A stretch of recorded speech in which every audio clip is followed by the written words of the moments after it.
So just so you know, the Springboks, who were very underrated, went on and won the World Cup in rugby that year. Nobody thought that. It was like that American Olympic team that went to Lake Placid and beat the Russians. It was so improbable, so unexpected.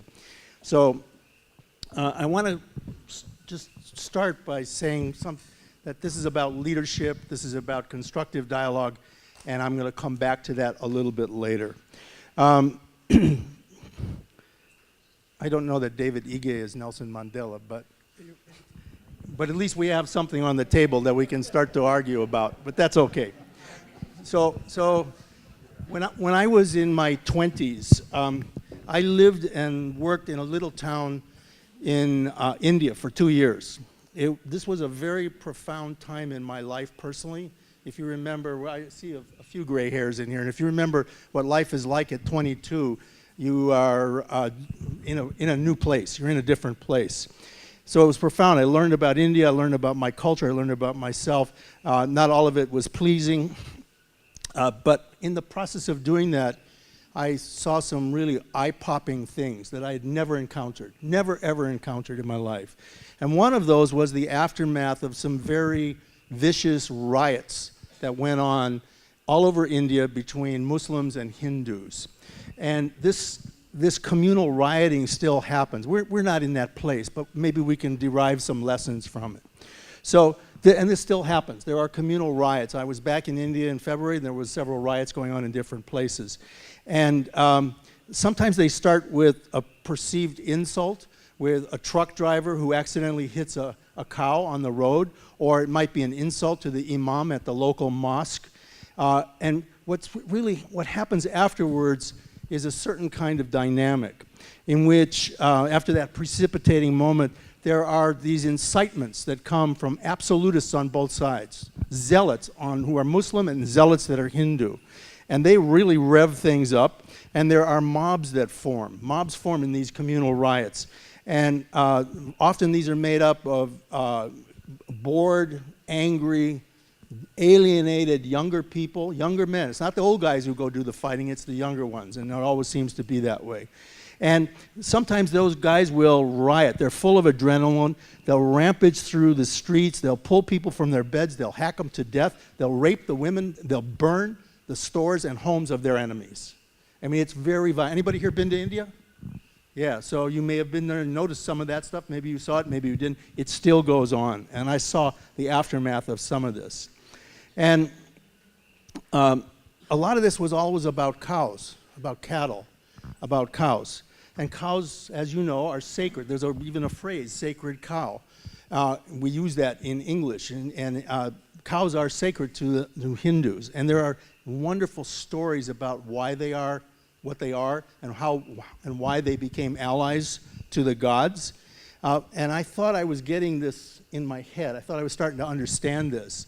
And then I saw something that changed the abstract understandings that I had, and it was a terrible moment. And what had happened was that a bullock cart, a two-wheel bullock cart that was being pulled by two very grand white Brahma bulls, crashed to the ground, an axle broke, and this farmer's vegetables and oil, cans of oil and sacks of rice, sacks of fruit, it all fell on the pavement. It was about a half a mile from my house, and there was a big ruckus.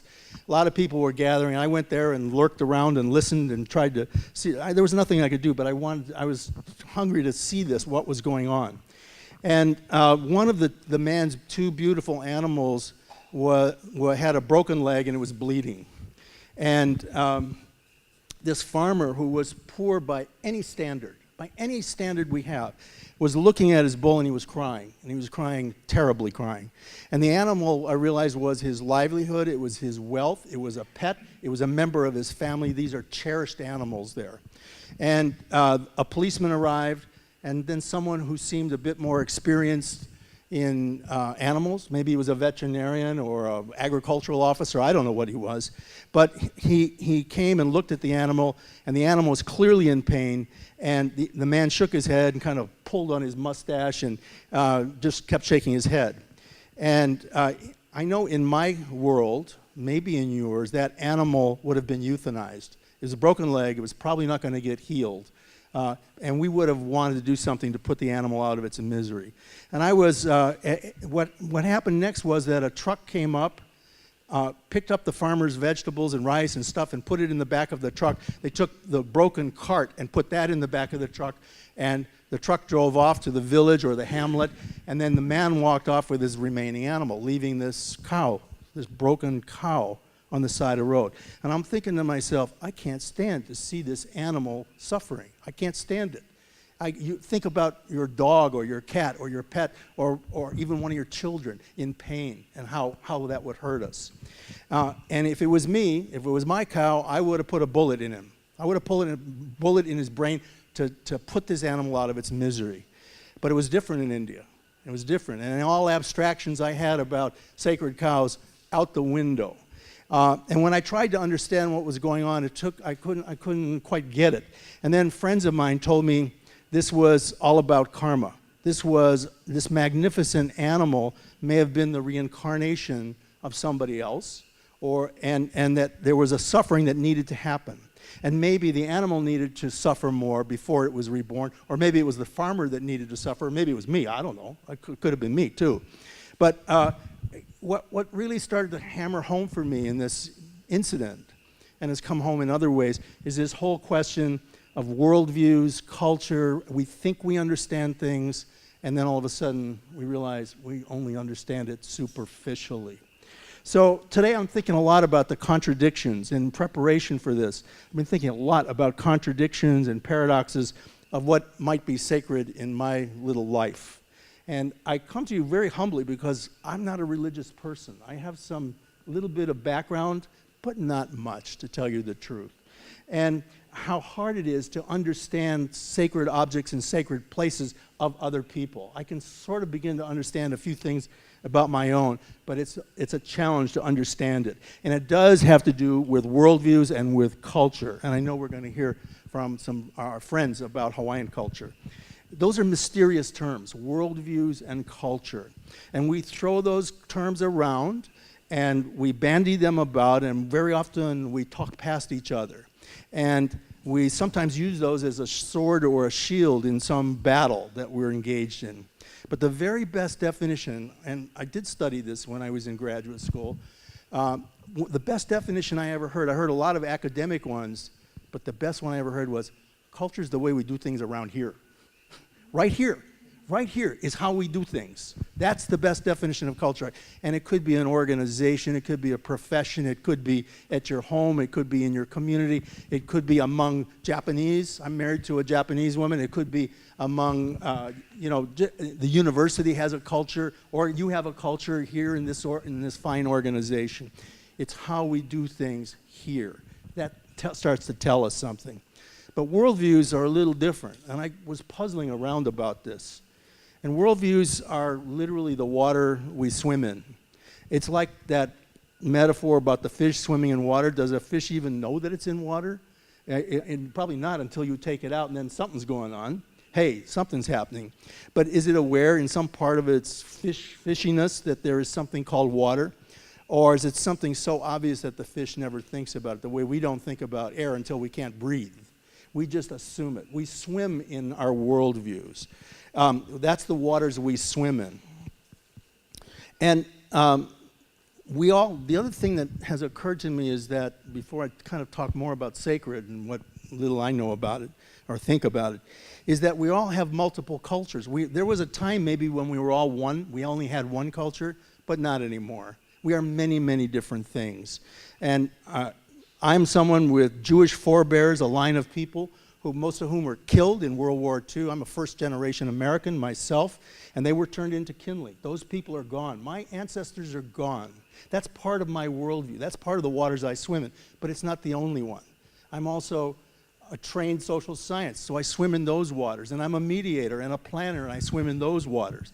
And I'm a family person, and I live in a particular geographic community, and that is part of the waters that I swim in. So these worldviews are kind of different. I meant to say that I was also a baby boomer, so that's definitely culture. And I think partly that's what makes all this so difficult, so hard, so challenging for us to get down to and talk about. And one writer put it this way about worldviews. this writer said, worldviews shape culture. Different worldview, different culture. So we have these very specific things that we are. And it makes things challenging, it makes things hard. So the Maunakea discussions seem so difficult, partly because we are talking about things that are sacred, and sacred in different ways to different people at different times. And that's the piece that I've been scratching my head about and thinking about, and I claim no expertise in this. There's others in this room who would know much more than me, but I may never be invited back to Hamakua after this, so that's okay too. So, but I know this, I know that in whatever else we are in our own culture, the cultures that we hold and the worldviews that we hold, we are also a line of people that have come from lots of places. The Marquesas, Tahiti, China, Japan, Korea, Philippines, now even more recently we have Laotians and Thais, and we have lots of cultures here. And everybody's wearing some of those pieces, and they're also maybe part of the local culture, or they're learning to be that. So we aren't one thing, we are many things. And I worry that the sacred is sort of bound up into this. That we can't talk about sacred without talking about some of this stuff. And those are very, very hard conversations. And instead, we wind up sometimes talking in slogans or in headlines, stories of our version. The moments I really cherish are when I've had these really good conversations and I've learned the stories of other people. I've learned from them. I found out where their people came from, who were their people long ago. I love that. I like stories. Stories tell. That's why I like film clips, because film clips are stories, and they tell us things. So as I've been thinking about this business of sacred, here's a couple examples that somehow seemed relevant. Some of you may know of the Tlingit people and the Northwest tribes up and down Vancouver Island in the Northwest. And the natural world, like the world, as I understand it, of Hawaiians, is sacred. It is a living, breathing, inhaling, exhaling world. They live in this world of forests and fogs and salmon and killer whales, and they do all kinds of things, bears and all that stuff. And they hold the natural world very, very sacred. And much like we do here, many people here.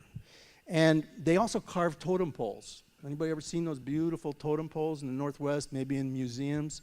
They carve those, and they revere those totem poles, but the totem poles themselves are not sacred. It's what they represent that has a sacred aspect to it. And I kind of think of them as, they're probably analogous to Aumakua in Hawaii. These are animals and clans. They're important, and they have to be protectors of those animals. And they're tied up with who they are and what their identity is. I'm not an expert on this. I defer to all of you. But for Westerners, for 100 years, those totem poles have been art. They've been decorations. They've been beautiful things, mysterious things, and many of them have been taken away from the Northwest. Nonetheless, we now know that the Tlingit people love those things, and they cherish them. And that is why, actually, the Honolulu Academy of Arts is returning one of the most important totem poles to southeastern Alaska, where it came from. And the Tlingit people will not varnish it and make it permanent. They will let it deteriorate into the mists and into the forest, because that's part of the natural world that they revere. A few other thoughts that have hit me this week. We know that some books are holy. And even though the books themselves aren't directly worshipped, they're very, very important. The Bible, the Quran, the Torah, those are important objects. And when someone burns one or denigrates it or ridicules it, it creates an offense. It creates a big offense, because those books give people guidance on what is sacred. They're not sacred in themselves. We may treat those as revered objects, but they are pointers. They're guides to what is sacred and how lives should be pursued and lived. In all places, when we gather, sometimes to commemorate bigger things like Christmas or Passover or Ramadan or Makahiki, these are special timeouts. These are times when, if people act badly at those times, it creates an insult for us. It creates insult. It could be the same behavior on the street or at the park, but at that moment, we say, no, that's not the right time. That's not the right place. And so it might be very insulting. And it's the same with gatherings of family and clan and community and nation. Some of these moments become sacred because we're taking time out from business as usual to remember people on whose shoulders we stand. And the ancestors themselves weren't sacred. I just tell you, in my own line, there were lots of scoundrels and rascals and self-centered idiots, and yet it's the time out to remember this. That's what becomes precious. That's what becomes sacred. So there's a moment, because we're thinking about things that are bigger than our personal selves. It's bigger than our own egos. It's bigger than the everyday business. And bad behavior at those times is rude, even though I know some of my ancestors would have been the first to be rude. But at that moment, that's not what we're talking about. It's about me connecting with something bigger. And today we're thinking about Maunakea, which is old and iconic and so important to so many different people. And there are lots of mountains, big mountains all over the world that are like that. Mount Rainier in Washington, Mount Shasta in California, Mount Everest in Nepal, Mount Kilimanjaro in Africa, Mount Olympus in Greece. There are these big, old, sacred mountains that are all over the place. And I've been asking myself, well, what is it that makes those places sacred? What is it that makes Everest sacred to so many Nepalis? Or what is it that makes Mount Rainier or Shasta sacred to those folks? And what I learned in this last week is that there's an explanation, and it's called mundi axis. I didn't know this word. I didn't know this word until this week, until I was trying to get my head screwed on straight for tonight. And this mundi axis, it literally means a vertical connection to the world. It's the connection between ground and sky, and certain mountains are ladders up from the earth to the heavens, and they're a linkage point from our everyday, grungy, grubby, ongoing things that we do into a different space. And they take us there. They remind us of that. So, and there's a connection. They connect the secular things that are going on in our lives with the sacred things and both of those, we carry all of those in ourselves. We all have the sacred and we all have the secular. And sometimes we have the profane. We have all of those things. We're humans, we're people. And we try our best to do things as we get older. I know I try better. So I have two 2-year-old grandsons, little boys, little blonde-haired boys. I don't know where the blonde came from exactly. But they're like little barbarians. They don't know anything, and we're teaching them. My wife is very stern and tough, and much tougher than me. And so we're training them not to be rude, not to be insulting. And these little boys are doing all the things that little boys do. They smack each other around, and they laugh, and they hold hands, and then they eat together, and they smack each other again. So I'm watching this, and I'm going, that was me. That's me. That's you. That's all of us. We come from that state. And this mundi axis is a connection that they will learn. They don't know this. Or maybe they feel it in some part, in some way that I can't understand. But I know that worldview will come to them eventually. So a few more ideas. Just in my opinion, the sacred, and this is just me, and I mean no offense to anybody else, but the sacred doesn't lie in things. It's not in the totem pole. It's not in that object. It's not in the book itself. It comes to protocol, ceremony, ritual, conduct, to doing things in the right way, pono way, if you want to use that word, and it's a better word. I heard a Hawaiian man once tell me about kina ole, the notion of flawlessness, which somehow seems a part of this. And he said, kina ole is about doing the right thing in the right way at the right time for the right reason and getting it right the first time. I thought, that's really such an interesting notion for me. It's just like eye-opening. So for me, it doesn't have to be that way for you, but for me, the sacred is always about behavior. However puzzling and contradictory that might be. It's that cow that I didn't understand what was going on in it. I didn't understand what this pained animal was going through and why somebody there wouldn't put this animal out of its misery, because that's what would happen in my world.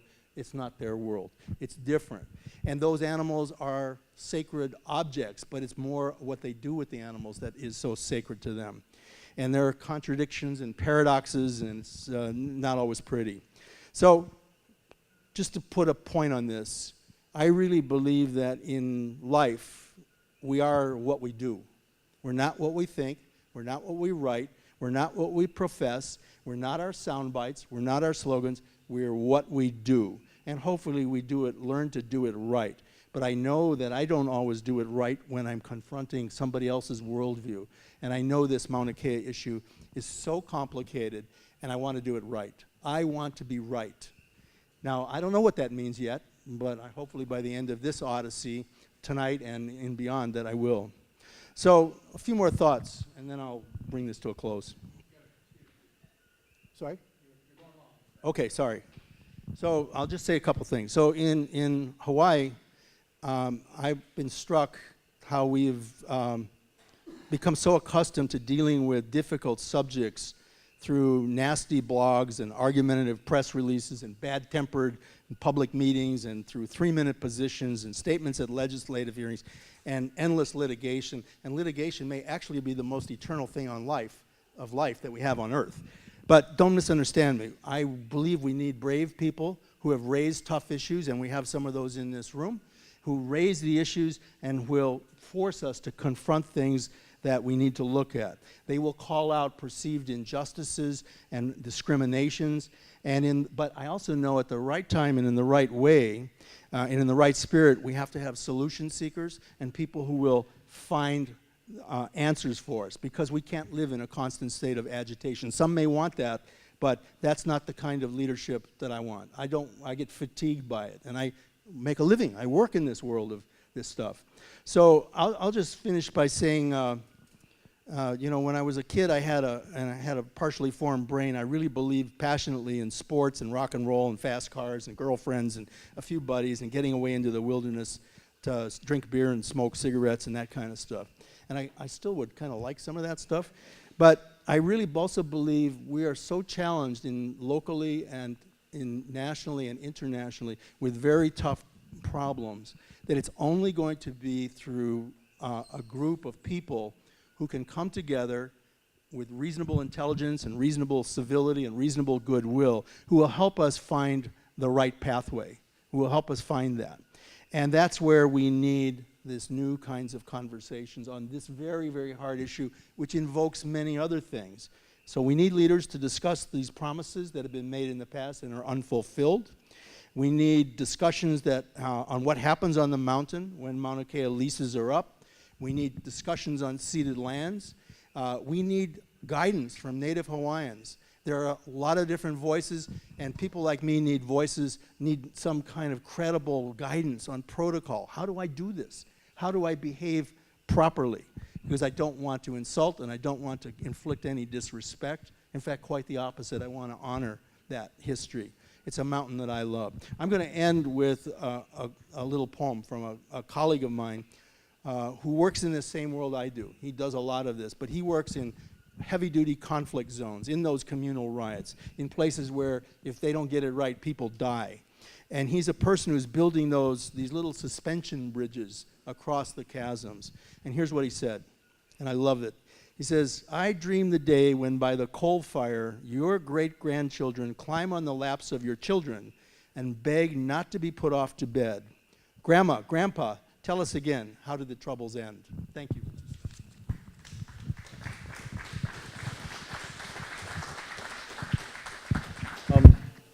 Yeah, in doing your research for Keystone Center, did you come across the Treaty of Annexation for Hawaii? Because we have been looking for it for a while. No. No. Sure it's there? No. It wasn't part of your No, task? Okay. How much did you make from the TMT for your report? It wasn't from the TMT. It was the Gordon and Betty Moore Foundation. So I wasn't paid by the 30-meter telescope corporation. But they are a part of it, though. Sorry? They are a part of it. Yeah, right. They were an investor, and they were saying, Keystone, can we do this?